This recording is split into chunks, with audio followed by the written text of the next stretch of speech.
mengejutkan. 1 kali 24 jam pasca Fahri Albar digerebek di rumahnya sendiri dan tertangkap tangan memiliki 3 jenis barang haram narkoba, mulai dari syabu-syabu, ganja, hingga obat-obatan psikotropika Dumolit, Renata Kusmanto sang istri pun mendatangi Polres Jakarta Selatan menyisakan teka-teki baru. Turut menjadi saksi karena ada di dalam rumah saat penangkapan Fahri Albar terjadi, mungkinkah Renata turut terseret dan diperiksa terkait kasus narkoba yang tengah menimpa Fahri. Tertangkap tangan di dalam rumah, benarkah Renata telah lama mengetahui kebiasaan Fahri sang suami mengkonsumsi narkoba, namun selama ini memilih diam?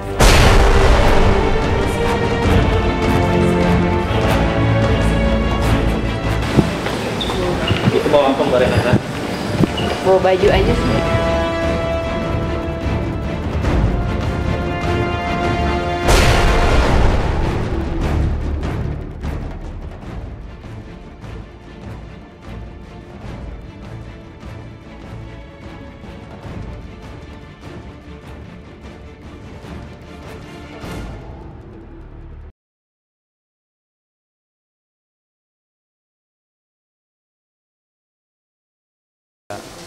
Istrinya Mbak Renata juga tadi sudah hadir untuk support juga lah untuk jalani proses hari ini.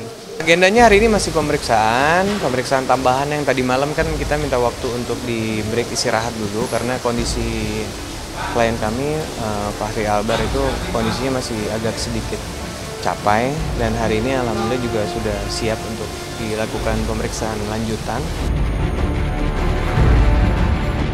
Uniknya seolah tak puas mengunjungi Fahri sang suami sekali saja. Siang harinya, Renata pun kembali mendatangi Polres Jakarta Selatan tempat Fahri ditahan sambil membawa tas ransel besar. Usut punya usut, rupanya Renata yang berusaha menyamar dengan mengenakan kacamata hitam dan baju hitam bertudung sedang mengantarkan makan siang dengan menu kesukaan Fahri, yaitu pasta. Ya, sebagai istri, Renata terlihat begitu setia mendampingi dan memberikan dukungan kepada Fahri menghadapi kasus narkoba yang tengah serius membelit Fahri dengan sidik ancaman hukum. Pasalnya tidak hanya kali ini, di tahun 2007 silam, Fahri sempat dicari aparat kepolisian ketika di kamarnya ditemukan narkoba jenis kokain. Dan kini, ketika 11 tahun berselang Fahri terjerat kasus narkoba, mungkinkah Fahri akan serius terancam dibui?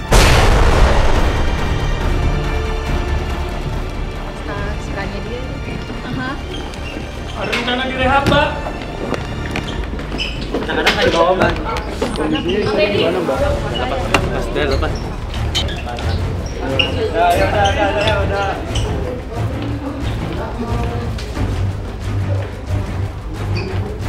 Juga dari hasil tes urin tersangka kemarin ya, di mana hasil lainnya positif metamfetamin dan amfetamin, ini sudah bisa mengaitkan antara konsumsi tubuhnya ya yang dibuktikan dengan tes urin itu ini ada terkait dengan barang bukti yang ditemukan. Ada banyak perbedaan keterangan antara yang disampaikan dalam interogasi awal dengan yang hari ini. Sebagai contoh misalkan kemarin mengatakan sabu-sabu ini sebulan yang lalu dibelinya dari seseorang yang tidak dikenal atau tidak diingat lagi. Nah, ternyata pada hari ini dia sudah menyebutkan nama ya, dari siapa gitu ya. Kemudian juga dibeli terakhir 4 Februari kemarin ya, sekitar 2 minggu yang lalu berarti ya, 2 minggu lalu ya, sudah sehari yang lalu ya, 4 Februari di depan salah satu mall dengan harga 1,6 juta rupiah satu plastik klip. Insya Allah akan segera mengajukan permohonan untuk rehabilitasi kepada Kapolres Jakarta Selatan. Sementara tim kuasa hukum baru akan menyiapkan surat itu mungkin per hari ini. Dan untuk hari ini juga kita hanya masih mendampingi untuk BAP lanjutan. Ya intinya klien kami akan kooperatif dan akan mengikuti proses hukum dengan sesuai aturan yang berlaku. Juga beliau menyampaikan bahwa minta doanya bagi semua masyarakat di Indonesia dan juga menyesali kejadian ini.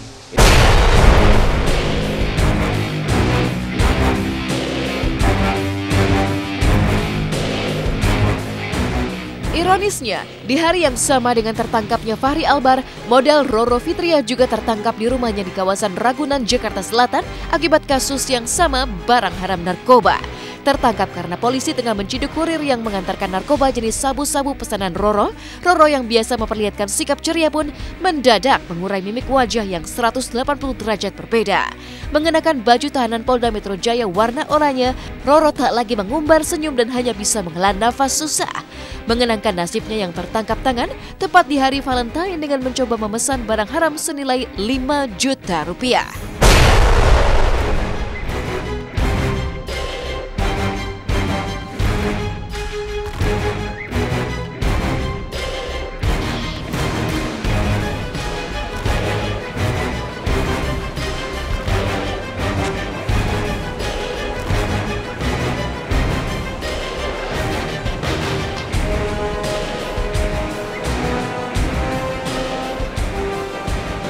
Kemarin tanggal 14 Februari di Jalan Hayam Wuruk ya, di samping ada 100 showroom di sana, itu kita menangkap seorang laki-laki ya, laki-laki inisial WH ya, WH. Dan setelah kita lakukan penggeledahan badan, ya, ternyata yang bersangkutan kedapatan membawa narkotika jenis sabu. Ini ya, 2 ini didapatkan dari bungkus rokok tadi didapatkan.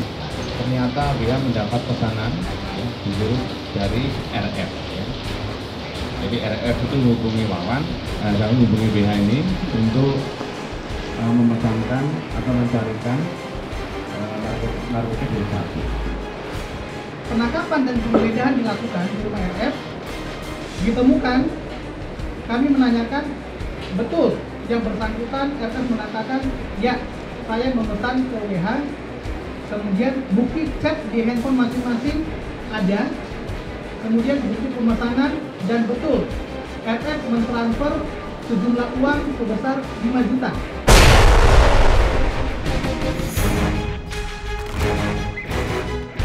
Ironis, jika Valentine kerap dirayakan publik bersama kekasih atau orang-orang tercinta, tapi Roro justru lebih memilih menggelontorkan uang 5 juta rupiah demi bisa menikmati narkoba jenis sabu-sabu tepat di hari Valentine.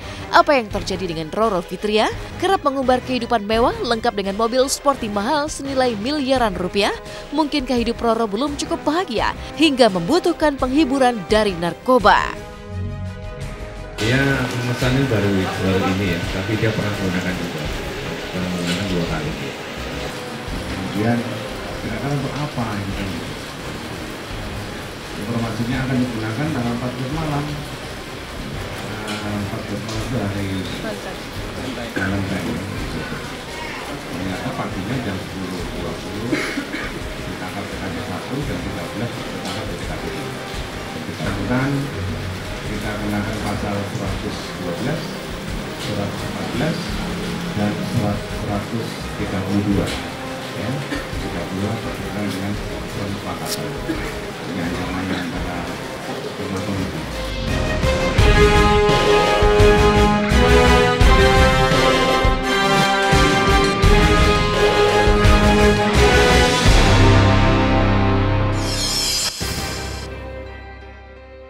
Tahun baru Imlek disambut bahagia pasangan Ruben Onsu dan Sarwenda. Jika biasanya Ruben selalu dipadatkan dengan kesibukan, maka kali ini dia berbahagia karena bisa merayakan Imlek bersama istri dan anak tercinta. Lalu seperti apakah gaya Ruben Onsu saat merayakan Imlek bersama keluarga kecilnya? Lantas benarkah di momen tahun baru Imlek kali ini kebahagiaan Ruben bertambah karena sang istri sedang hamil anak kedua? Langsung saja kita simak liputannya usai jeda pariwara yang berikut ini.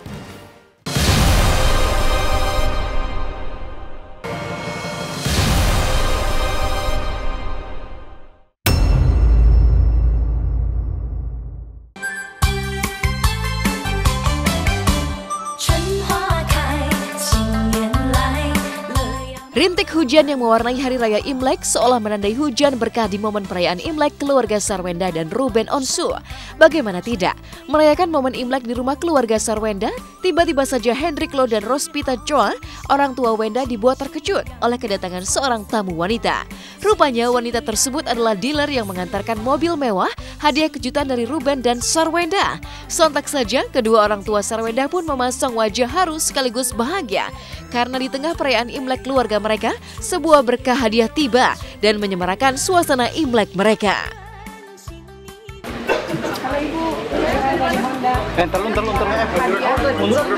Pak Hendrik dari Mas Ruben sama Mbak Wenda untuk spesial buat Bapak.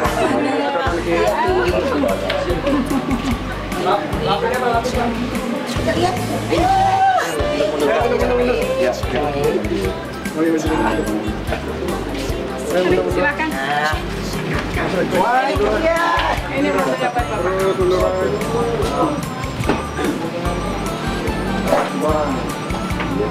Iya, jadi ini kita beliin hadiah buat mami, ya bukan yang mahal-mahal banget lah gitu. Tapi ini momennya pas karena kan kemarin ini mobilnya itu udah dipakai buat operasional dagangan makanannya Wenda.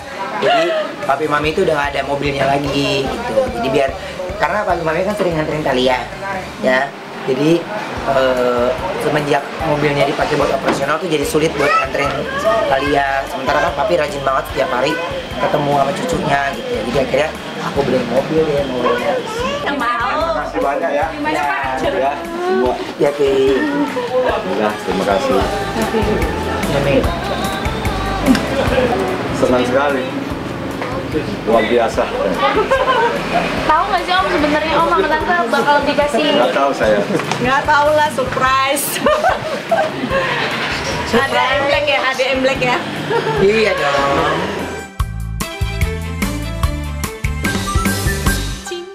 Kebahagiaan Sarwenda dan keluarganya pun kian menghangat ketika memasuki rumah dan menyantap hidangan Imlek bersama-sama dengan nuansa yang serba unik. Iya, unik karena jika Imlek identik dirayakan dengan menyantap hidangan olahan dari mie yang melambangkan panjang umur, tapi di keluarga Sarwenda dan Ruben justru memiliki tradisi menyantap menu makanan syabu-syabu khas masakan sang ibunda, lengkap dengan menu otak-otak, empek-empek hingga rendang.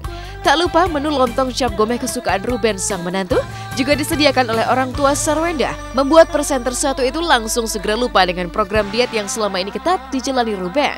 Namun yang lebih bersemangat adalah Sarwenda yang terlihat bahagia menyantap menu syabu-syabu masakan sang ibu bersama adik serta orang tua dan Thalia sang putri. Jadi sekarang kita mau makan ke dalam. Jadi kalau misalnya setiap Imlek itu ada makanan khusus yang emang mami masak. Itu sabu-sabu Imlek. Itu yang kita tunggu-tunggu. Ayo, kita makan yuk. Makan yuk. Ayo ajak dong. Makan. Ayo pemirsa bilang makan. Nah pemirsa, di sini ada sabu-sabu dan yang pastinya ini kuahnya benar-benar dari kaldu ayam asli yang kita godok sendiri, jadi butuh berjam-jam. Dan ini semua mami yang masak. Ada rendang juga, ada pempek, ada lontong juga.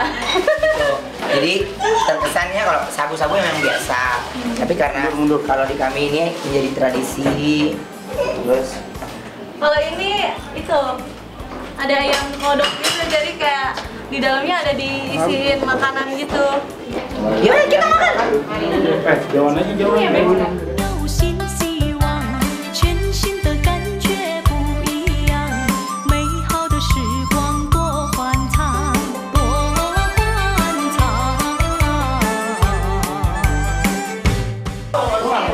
Luar biasa, ini aku dari tadi udah gak sabar banget makan sabu-sabunya.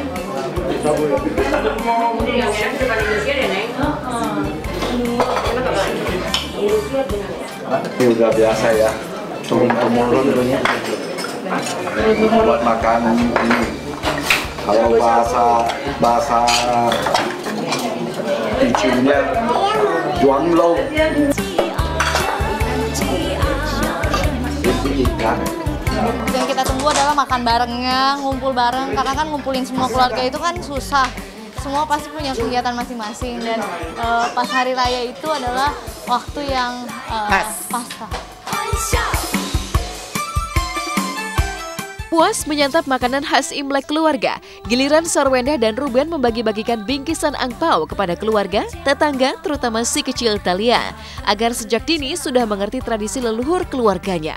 Uniknya seolah tak sabar untuk menjajal hadiah Imlek dari Ruben serta Wenda, Hendrik Lo, ayah Wenda pun antusias langsung mengajak Thalia untuk ikut merasakan mobil baru yang dibelikan Ruben dan Wenda. Maka di tengah rintik hujan perayaan Imlek, Thalia kecil pun senang dibawa sang kakek berkeliling kompleks rumah menjajal mobil baru. Bilang apa? Bilang apa? Oni. Saya gitu. Saya. Iya nih. Oh, Mbak Thalia jangan dulu ya. Iya. Kalian mau kemana? Thalia pergi dulu ya. Iya sih. Bye.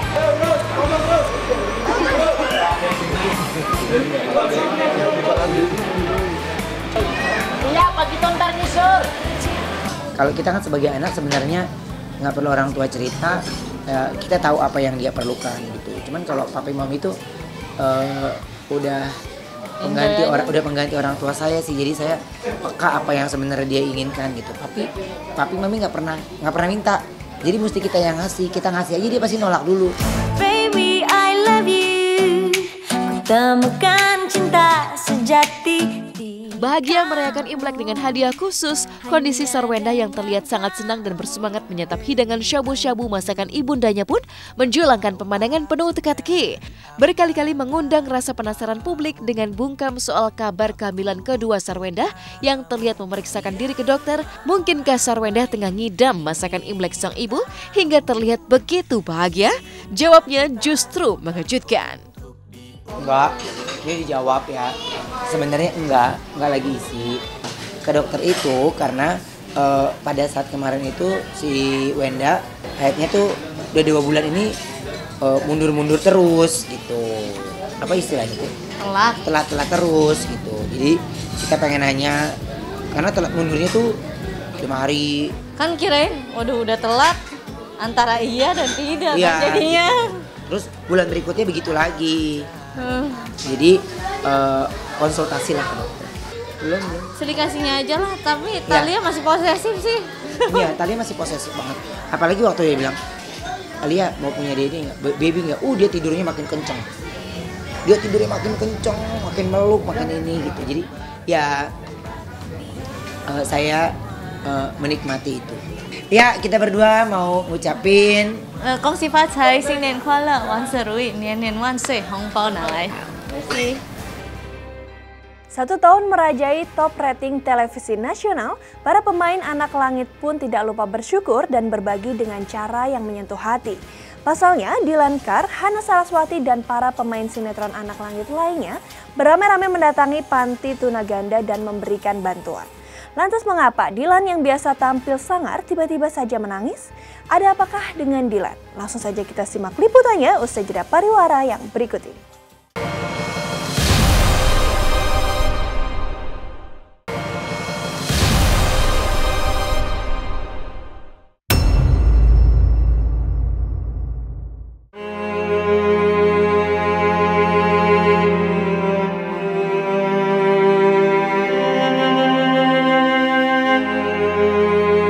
Merayakan 1 tahun sinetron Anak Langit, sederet pemainnya seperti Hana Saraswati, Dylan Carr, Billy, Zul, serta pemain lain melakukan aksi sosial dan kegiatan amal dengan berkunjung ke 10 titik yayasan dan panti asuhan.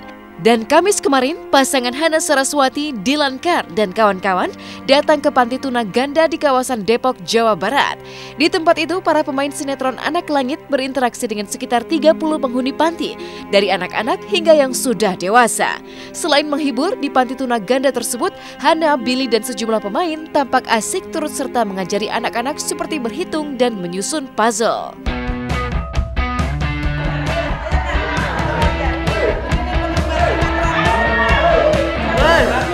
Yang punya rekor itu bisa bikin puzzle sampai ada kalau nggak salah Bunda Yonas ini bisa Yonas berapa juta 1.500 keping. Sekarang dia sudah kuasai. Jonas masih kenal nggak sama Mas Billy?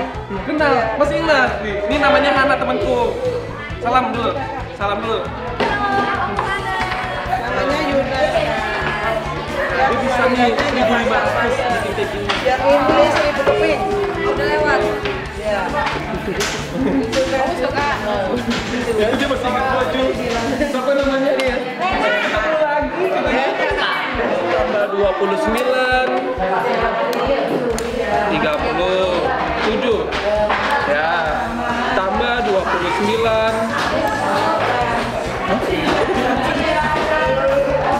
Ditambah bukan dikurang, ditambah. Ini adalah hari ketiga dari beberapa rangkaian kita mengunjungi teman-teman yang berkebutuhan khusus, baik di panti asuhan, baik di rumah singgah. Dan ini hari ketiga kita, sekarang kita ada di Panti Asuhan Yayasan Tunaganda. Namanya ada 10 titik nih. Ini ada beda-beda panti gitu, dan kemarin ada yang cancer, terus ada panti jompo, dan sekarang Tunaganda untuk anak-anak yang keterbelakangan dan segala macam. Jadi kita pengennya tuh tiap tempat yang kita datangin kita dapat cerita masing-masing. Iya.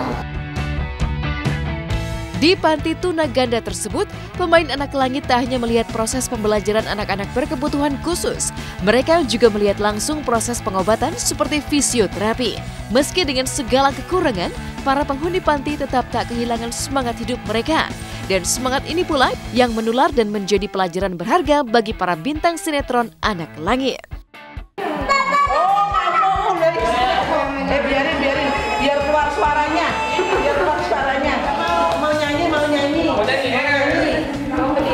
Mau berdiri.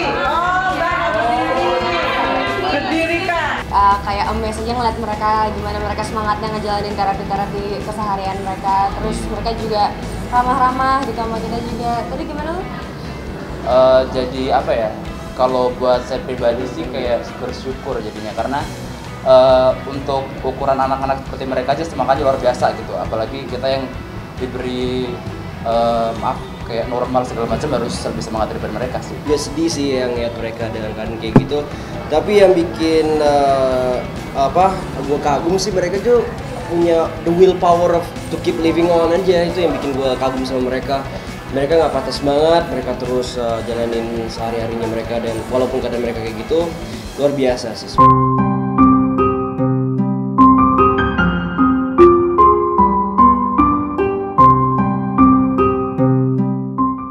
Dan di tempat ini pula, karakter dan kepribadian para pemain terlihat jelas. Jika Billy yang ceria di kesehariannya selalu berbagi tawa, maka lain cerita dengan Dylan Carr. Dengan tampilan rambut gondrong dan sangar dalam peran, kekasih Hana ini justru yang paling bersedih saat mendapati kenyataan bahwa banyak orang lain yang tak seberuntung dirinya. Di tengah-tengah interaksi dengan penghuni panti, Dylan tampak haru dan tak kuasa menahan air mata.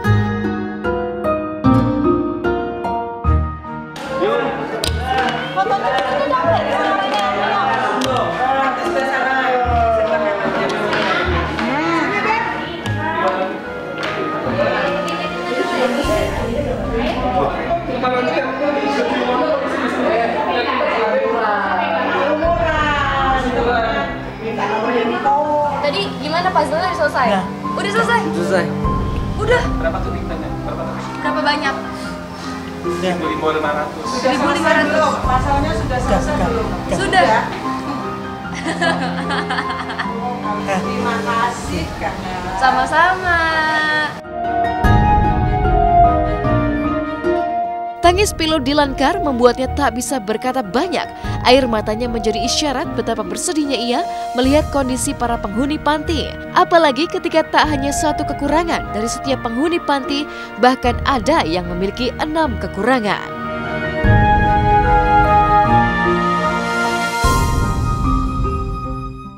Kita di sini ngelihat kayak banyak hal yang belum pernah kita lihat gitu sebelumnya. Kayak emang bener-bener Tunaganda tuh gimana ya, dalam satu badan itu ada beberapa kekurangan gitu loh, nggak cuma kayak 1 atau 2 gitu. Tadi ada bener-bener cerebral palsy, terus kayak pengecilan kepala terus dia nggak bisa lihat, nggak bisa dengar, otomatis nggak bisa ngomong juga. Kesian sih nyata ya. Lihat pasien-pasiennya nggak cuma cacatan satu dari badannya, tapi banyak gitu, udah cacat tunawisma, tunanetra, pengecilan kepala, itu dalam satu badan ada 6 cacatan, itu sedih sih. Selain berbagi, kehadiran Hana dan Dilan di Panti Tuna Ganda kemarin itu juga mengajari mereka untuk terus bersyukur dalam menjalani hidup. Bahkan kegiatan langka seperti kemarin akan menjadi prioritas mereka untuk masa depan. Kita pengennya kita kalau bisa ini bakal jadi rutin, dan gak cuma kita bakal ngajak juga. Dan teman-teman anak langit pasti banyak ya yang mau join bareng sama kita ya buat tiap bulan. Sekedar ngisihin sebagian dari pendapatan kita lah, pasti semua orang juga mau, apalagi buat hal-hal kebaikan kayak gini. Mereka juga butuh banyak di sini.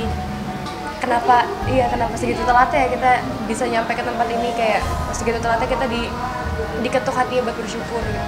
Memang berkebutuhan khusus, semoga dikasih kesabaran dan rezeki yang cukup untuk mengawal anak-anaknya hingga tumbuh besar, bisa mandiri, dikasih hati yang luas buat tetap mencintai keluarganya.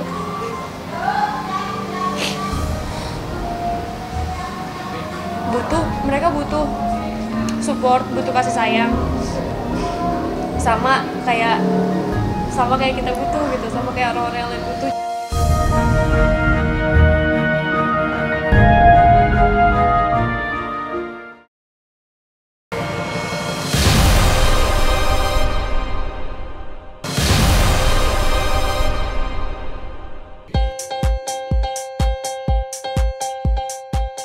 Jelang digelarnya ajang Indonesian Box Office Movie Award 2018, sejumlah film yang mendapat tempat istimewa di hati penonton tanah air siap bersaing untuk menjadi yang terbaik.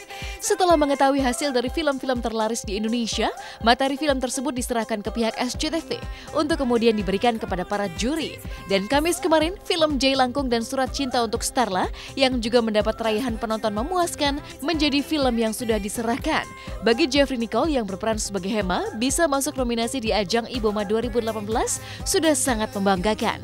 Apalagi ketika sebuah karya yang dilakoni dengan sepenuh hati disambut antusias dan menjadi salah satu film box office tanah air. Oke, sip. Makasih Pak Sekjen, Pak Wiki, terima kasih. Nggak bisa diungkapin sih, yang pasti senang aja perasaannya, dan yang pasti doanya akan tetap terus begitu di tahun-tahun selanjutnya. Udah masuk nominasi udah seneng aja, artinya itu salah satu bentuk apresiasi dari masyarakat. Karena kan ini jurinya masyarakat kan, box office ini. Dan udah masuk nominasi itu udah wah banget sih menurut saya. Mungkin karena setiap film di treatmentnya itu dengan serius gitu, dengan penuh hati gitu loh. Penonton di Indonesia udah sangat ideal ya, memang sudah terbentuk sebuah pasar yang menyukai film Indonesia, namun mereka sangat memilih film Indonesia yang dianggap pantas untuk ditonton dan bagi penonton itu dianggap bagus gitu. Selain film Surat Cinta untuk Starla, dari genre berbeda, film Jay Langkung juga menjadi salah satu film box office yang masuk dalam nominasi IBOMA 2018. Dan Jeffrey Nicole yang juga berperan di film ini kian membuatnya bangga. Selain Jeffrey, kebanggaan serupa juga hadir dari Amanda Rolles. Betapa tidak, bagi Amanda, inilah film pertama dirinya sebagai bintang utama yang masuk dalam nominasi sebuah ajang bergengsi. Alhamdulillah, pastinya seneng banget film Jay Langkung masuk ke 10 besarnya di IBOMA. Dan I'm really happy karena ini pertama kali film aku sebagai peran utama yang masuk ke dalam nominasinya. Dan pastinya aku juga bangga dan ya bersyukur banget sih. Pastinya harus optimis walaupun memang persaingannya berat banget, banyak banget film-film yang keren di tahun 2017 kemarin ya. Tapi aku selalu setiap kali bikin film atau memerankan sebuah karakter, aku pasti selalu berharap untuk semoga bisa masuk nominasi. Dan kalau masalah menang atau enggaknya ya hope for the best, hopefully. Perbedaan mulai dari segi cerita, dari pengarahan, mulai dari teknik directingnya dari sutradaranya juga beda banget, dan vibes filmnya juga pasti beda banget, dan dari acting juga beda banget. Di sini lebih meledak-ledak, di sini lebih gritty gitu. Hai, saya Amanda Walls. Jangan lupa untuk nonton Indonesian Box Office Movie Awards segera di SCTV.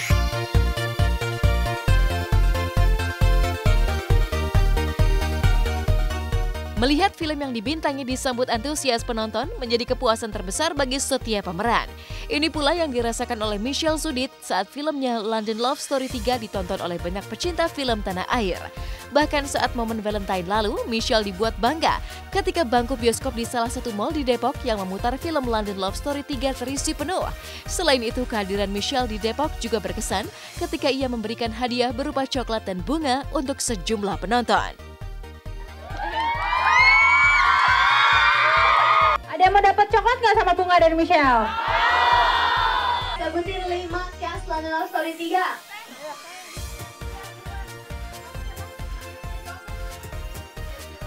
Kita di Valentine's Day nonton London Love Story 3. Makasih semuanya.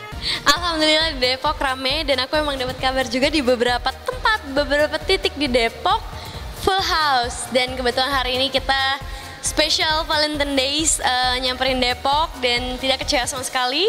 Di show pertama dan keduanya full house, alhamdulillah. Ketika Michelle berbagi bunga dan coklat di hari kasih sayang tanggal 14 Februari lalu kepada para penonton, apakah aktris cantik ini juga mendapat hadiah istimewa dari seseorang yang spesial di hatinya? Tadi aku juga dapat sih beberapa. Jadi saat aku kasih, mereka kasih aku lagi, tapi aku seneng sih. Mungkin lebih ke yang ngabisin waktu aku full time untuk promo London Love Story, sama seperti tahun-tahun sebelumnya. Cuman tahun sebelumnya ada yang apa ya? Ada makan malam, ada nongkrong bareng teman-teman. Tapi kalau tahun ini lebih ke yang full time untuk London Love Story 3. Oke pemirsa, jangan lupa nonton London Love Story 3 sedang tayang di seluruh bioskop di Indonesia. Dadah! Dengan ini, aku ingin kamu menjadi pendamping hidup aku selamanya.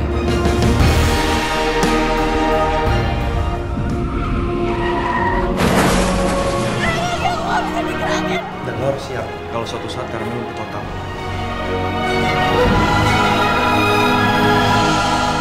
Aku gak pengen kamu terjebak dengan aku yang cacat kayak sekarang.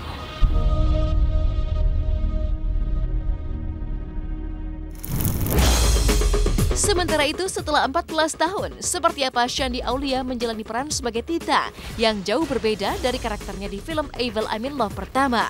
Seperti apa pula kesulitan yang dialami Melly Goeslaw saat kembali dipercaya mengisi soundtrack film Evil I'm in Love 2.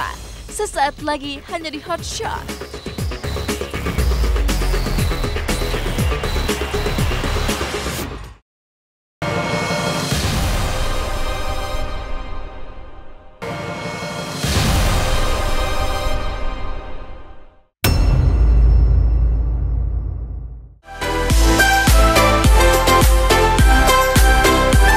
Kisah cinta remaja Adit dan Tita dalam film Evil I'm in Love yang pertama kali tayang pada November tahun 2003 silam siap memukau pecinta setia film Evil I'm in Love setelah 14 tahun berlalu maupun penonton baru. Dalam ceritanya dikisahkan 12 tahun sejak Adit dan Tita menjalin asmara, pasangan ini harus menjalani hubungan jarak jauh. Tak hanya polemik asmara Adit dan Tita yang siap membuat penonton terbawa perasaan, tapi juga pendalaman karakter dari Shandy Aulia dan Samuel Rizal, di mana jiwa mereka bukan lagi anak SMA, tapi sepasang kekasih yang sudah dewasa dan dihadapkan pada keinginan menyatukan cinta. Untuk masalah karakter dan pendalaman karakter pasti akan ada perbedaan, karena yang seperti kalian bisa lihat di sinopsis, Tita sekarang seorang dokter hewan, Adit seorang arsitek, dan mereka LDR selama 12 tahun.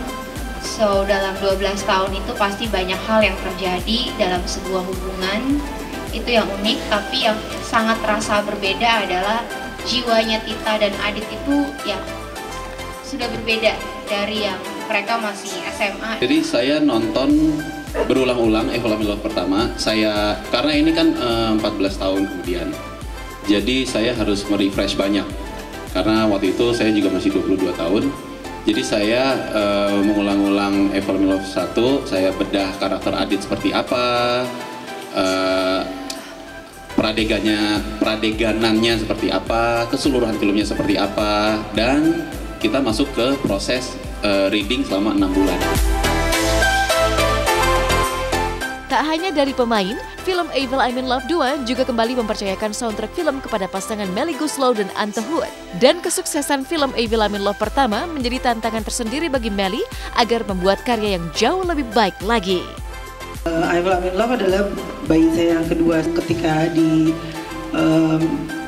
diberi kabar bahwa akan ada sequelnya, itu seneng dan lumayan GR karena kebayang 14 tahun kayaknya yang jadi Tita gue dong gitu.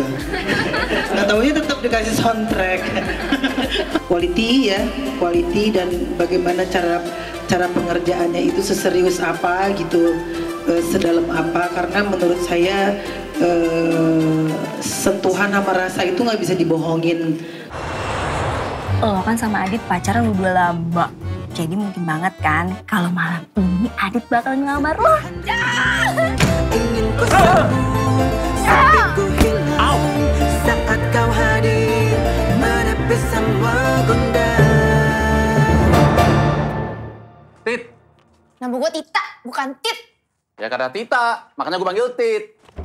Kalau Tut, berarti nama lu Tuti dong. Pemirsa, usai sudah perjumpaan kita pada hari ini, kami segenap tim Hotshot mengucapkan selamat Tahun Baru Imlek.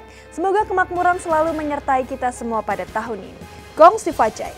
Saya Laudia Desi pamit undur diri dari hadapan Anda.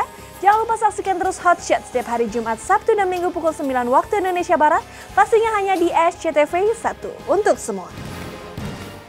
Ternyata aku tak kuat